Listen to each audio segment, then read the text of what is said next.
Here we go, push the button. Have the engine checked. I'm pretty sure the engine's fine. Just put a new one in. Wow, I can take this thing for a drive now. I am so excited. Hello and welcome to Furious Driving, and this is an exciting day because my Alfa 159 finally has an engine.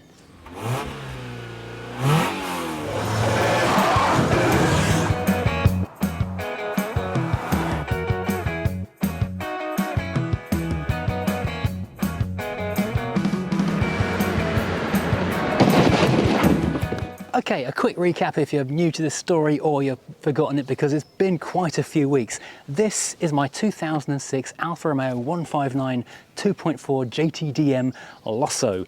This is the 5-cylinder turbo diesel and it's a wonderful, wonderful engine and a beautiful car. The interior on this is like nothing else. This car though had been sat basically in a field for about 2 years. The problem was, this car had a timing belt issue. It had jumped a tooth and it had damaged the timing gear in the top of the engine, which surprisingly on these engines isn't that big a deal.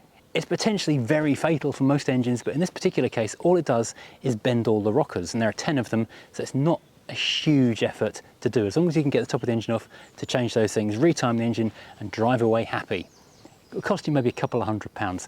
In this particular case, as you may have seen back in, I think it was end of November, beginning of December, didn't go well. First of all, the diesel injectors refused to come out. I wound up having to pay a specialist to come and try and remove my diesel injectors at a cost of £156.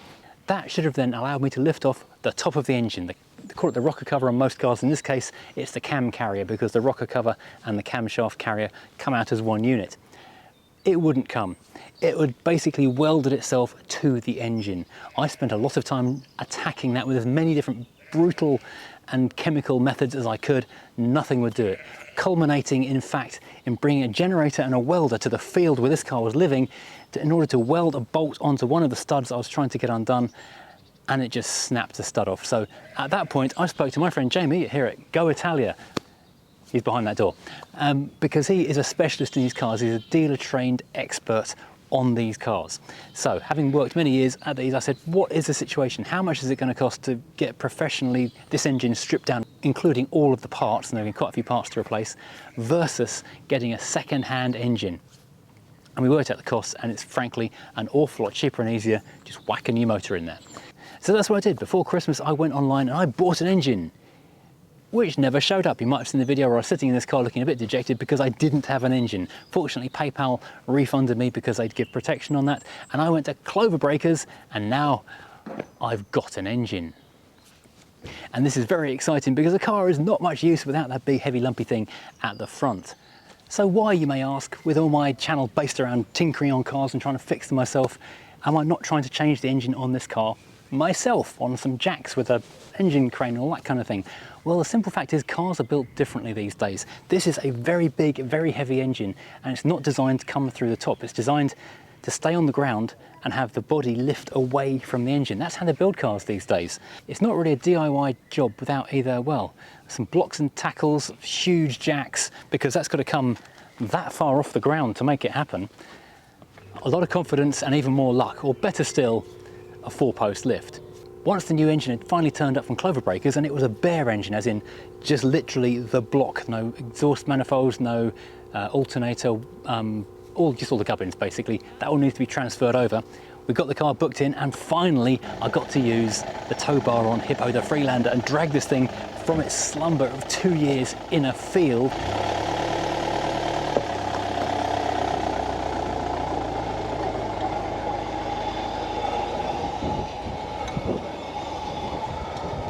where it's been just abandoned because the previous owner, when they just got the quote, the estimate for how much it was going to cost to replace the timing gear, said, nah, I'm out, parked it in a field, left it, and it's been there ever since. And lots of people kept on saying that car looks far too clean to be in a field for too long. What can I say? It must have been raining really heavily or something. It looks absolutely disgusting now. And finally, having dragged it outside with Hippo, we can take a look at the passenger side that was up against the fence for the first time. Let me give you a closer look.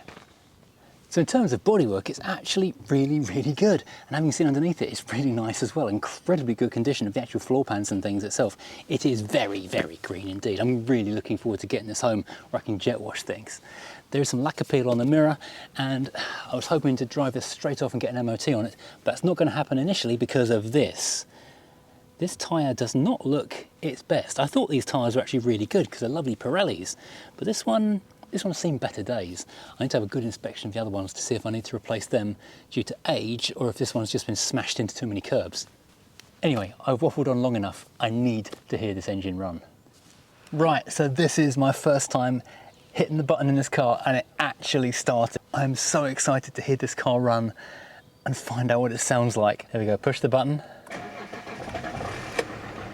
Oh, we've got warning lights.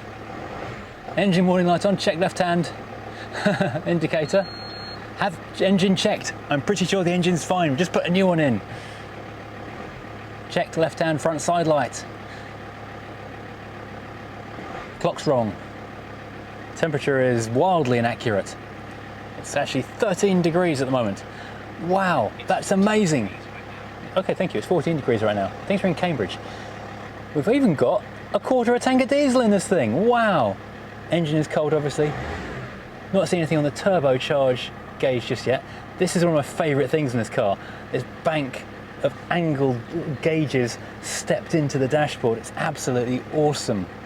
Wow, I can take this thing for a drive now. I am so excited. This is amazing. This is such an exciting moment when the car finally starts for the first time after sitting for so long. Oh, this is incredible. And that amazing noise. Nothing really sounds like a 5-cylinder diesel. That's brilliant. Right, let's take it for a little drive around the yard. Well, now it's actually running for the first time. Let's take a look around with the thing purring away. It's so amazing to finally see this thing actually running. That delicious 5-cylinder off-kilter burble, it's brilliant. The face of this car is just so perfectly Italian. Those stepped triple headlights and the Quadro Sportivo, the dagger grille, you can see the grunge in it. I'm so looking forward to giving this the clean of its life. You can hear the power steering not being quite happy, and the aircon obviously isn't working at the moment. What a pretty car. Perfect in Rosso, Italian red. And there's matching triple tail lights as well. Such a beautiful thing. And those twin exhausts as well. It's got twin exhausts. This thing is just the best, and it sounds so, so good. Let it warm up a little bit, and we can give it a proper rev to enjoy that noise. Right. Can't take it for a proper drive, obviously, because no MOT, it's not even insured yet, but also no tyre. I'm kind of scared to go more than 5 miles an hour on that tyre, but we can take it for a little run around the farmyard, because I am here at GoItalia and they are based on a farm, so I've got all the farmyard to play with. Oh, interesting noise. It's under its own power. It's actually moving. Oh, so good. There's a lot of other things still waiting to be done. What are you not happy about? Oh, it's got the steering wheel and a key. I think there's a problem with the security system on the thing. Yes.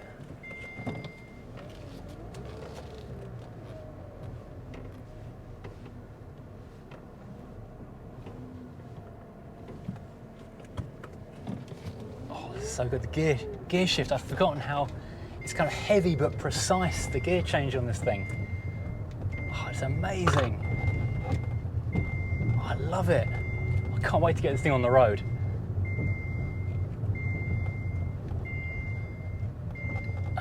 I shouldn't say it, but after those 200 yards, I am so reminded about how much I loved my one going back a few years and why I bought one over a 75 back in the day.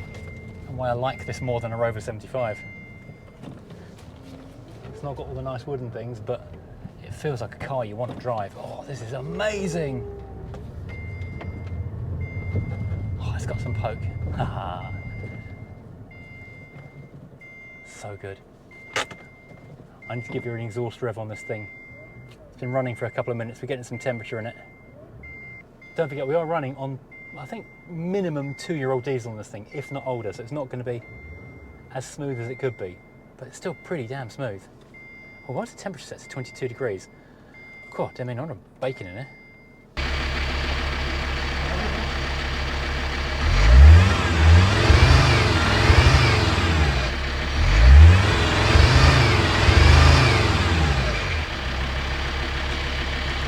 That is a bonkers noise. I love it. I almost don't want to turn it off because it's so cool to see it actually running. Right, we're not out of the woods yet. Not everything is done. So let's have a quick chat with Jamie about how the engine installation went, and I'll show you a bit of footage of the day we spent doing it.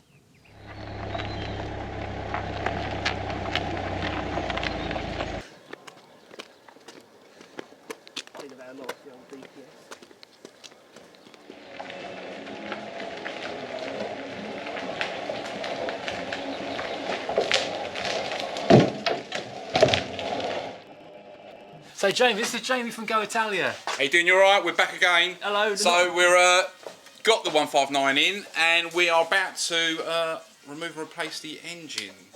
So Matt struggled for a few weeks. Yeah. And then we basically sat down, worked out the numbers, and it looks like it's going to be more cost effective to just R&R the engine basically, and go from there. And obviously, hopefully, by the end of the day, it'll be up and running. So yeah, in and out, drive in, or push in, drive out. Push in, drive out. That's the plan. That's the plan. So yeah, so long as there's nothing, as long as the engine's good, the used one, all the suffering's going to drop down off, and then obviously the engine dropped out onto a dolly, and then onto the floor, then the new engine on, and then built back up, and then into the car basically. And then that should be done by lunch. Yeah.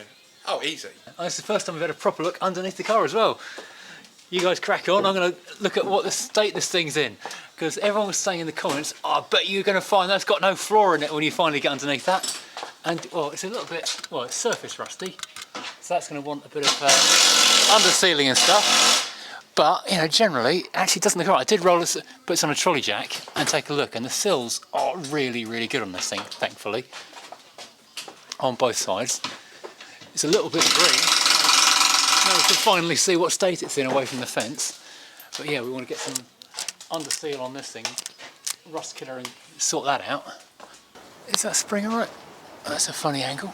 So we've just found a cracked spring, so I was planning on getting this MOT'd for next week, so this might not be happening after all. We've not found any rats yet though. The big worry is a rat going to jump out at us at any point and gnaw our faces off? There's a 9mm socket in there somewhere. If you find it, can I have it back? There we go, and there's my socket I was looking for. Oh my word. Not too much rat poop, I hope.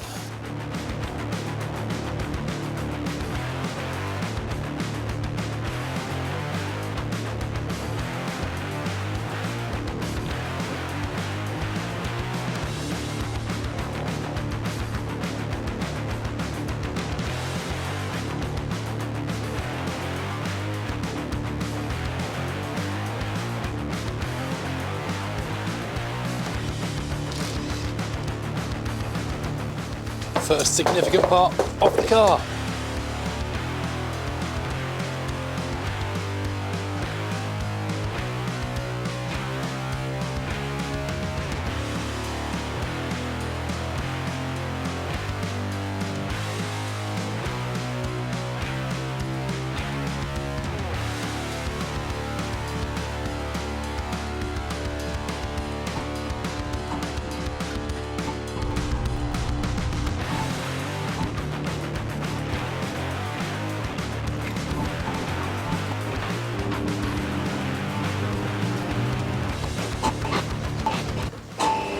Check that out, the engine is now actually free. That troublesome no longer part of the car. So now all of this stuff has got to be stripped off this engine, like gearbox, exhaust, inlet, turbo, all that kind of gubbins.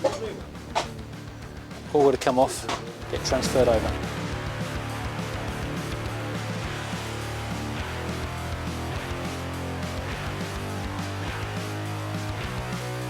Okay, so obviously, if you're going to do an engine swap, you're going to need an engine. So this one, which is a bare bones, stripped down to the nothingness, came from Clover Breakers, who sent it down to us a couple of weeks ago, and it's been sitting waiting for today.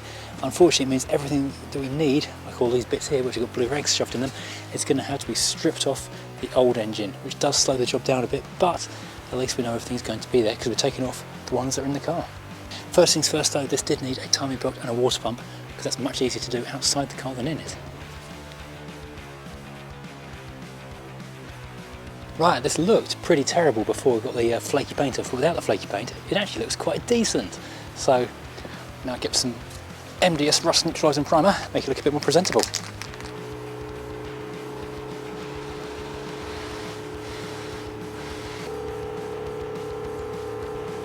I feel like I've had a major input to the car now. I've painted that a little bit black. Ignore the many hours of work they're doing in there with actual tools. Just noticed this thing, this lovely Pirelli Cinturato tyre. This was against the fence, so we couldn't actually see it. Doesn't look like it'll go through an MOT, and I'm not sure I want to drive it particularly far either way. Yeah, so that's something else to order that. So a set of tyres and a road spring. Shopping list continues to grow. So tell me what's still to be done, because it's not quite ready yet, is it? Well, so engine lights stay on at the moment. Yeah. Down to the airflow meter. So we need a new one of them. So a new one of them. There's a dear little pinhole in the power steering return pipe. So that's going to obviously need addressing. Yes, it's leaking surprisingly quickly for a little tiny hole, isn't it? Yeah, but yeah, it obviously works under pressure, so it's like, yeah, so there's not obviously not a great deal, but it's going to return. But AC down, you can't really see it from the top, but this on the end of this pipe going down, there's obviously two little washers that are absolutely rotten. So replacements for them. Replace both of them. We've got them. We've got them now, though. They're just one's without in stock, one's just coming from Italy. So that's good. Yeah. Are we replacing this pipe as well? Because that looks a bit rusty, or is that surviving in rust killing paint? Yeah. So that you could just gently clean that up with a little whizzy wheel, and then a bit of like crust on there or something. And then that should be all right. It don't look too bad. But the one under, obviously the one that's obviously wrapped around with blue roll. That's not going to last. That's terminal. Yeah. So, yeah. That's not MOT standard blue roll. No. The Vosa won't recognise that. So no, fair enough. Yeah. So apart from that, it's remarkably quiet when it first started up as well. So it's really smooth, isn't it? I love it. It's brilliant. Yeah. And nothing else is missing. We were missing that box, weren't we? So that was located. So that's just got to reset that. And that's another thing that was missing. Oh, okay. So it's currently got a power steering cap on there at the moment. So you just need to obviously get a brake reservoir cap for it. Or just get a Sharpie and change it. Oh yeah, just peel off the sticker. Yeah, that's it. So yeah, but apart from that, that's amazing.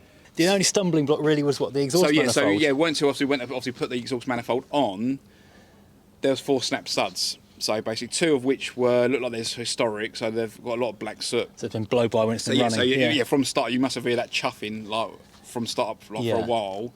But then 2 freshly snapped studs sort of thing, which would have been done obviously when the breakers obviously took all the manifold turbo off. Yeah, just shredded it. So so that put us behind a little bit. Yeah, but that was the only real stumbling block on it. Yeah, apart from that, it was all pretty much plain sailing. Just switch everything from the old engine and from this car onto the new clear block, and then literally build the engine back up, all the auxiliaries, and then as you saw it come out, the car comes back down onto it, and then obviously bolt it up and then take the car back up, then subframe back on, and then away it goes. Cool. So it's obviously all changed, all filter. Yeah, and it's got a new cam belt, obviously. Yeah, time belt, water pump. Because we did all that before it went in. Yeah.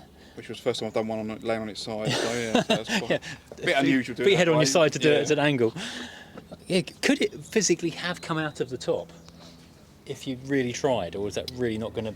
It can, but then obviously you've got the gearbox, so it's kind of that kind of underhangs. Yeah, so you'd have to disconnect the gearbox from the side of the. Yeah, so like how we do it, like with majority will do it that way. We'll just drop it out the bottom. It's otherwise you've got to obviously take the bonnet off and then kind of pull it out like a jaunty angle, try and get it out. And you haven't got much if you look down the side. There's not much clearance, is there? It's a very tall engine as well, so you haven't got that sort of luxury. Yeah, but there's probably people obviously on driveways that have done it that way, but bloody they would have struggled doing it that way. Yeah, I think the main thing would be getting the bell housing disconnected, because again there's no room to get your hands. The gearbox, you ain't got, there's no room there. So. No.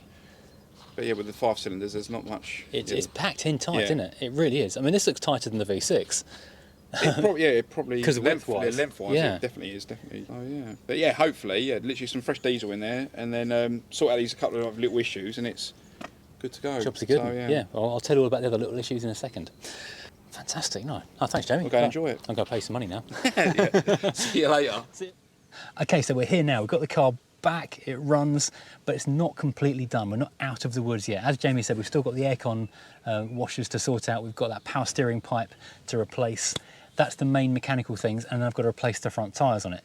Then we're good to go and get an MOT. That's great. We're 99% of the way there. Then we've got the finishing touches. First of all, it needs an epic clean. I cannot wait to do that. I'm really, really very excited actually to get on with doing that.